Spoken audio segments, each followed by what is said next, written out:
It's a new day in space exploration.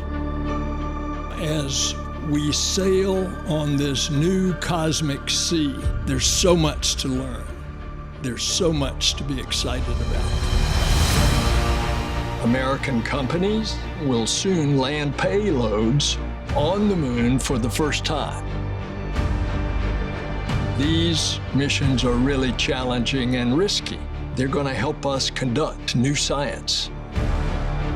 Artemis is different from anything humanity has ever embarked on before. And we will discover life-saving, earth-changing science and technology along the way.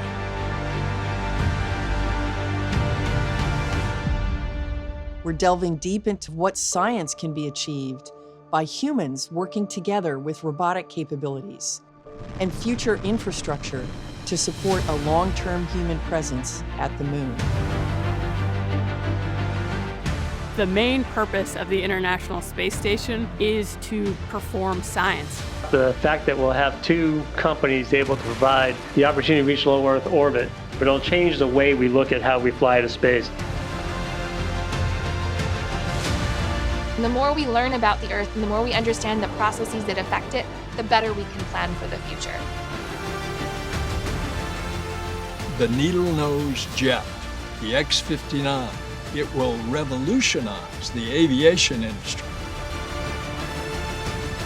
We will show what is possible when we dare to reach distant cosmic shores. And we are in total solar eclipse, and this is absolutely breathtaking.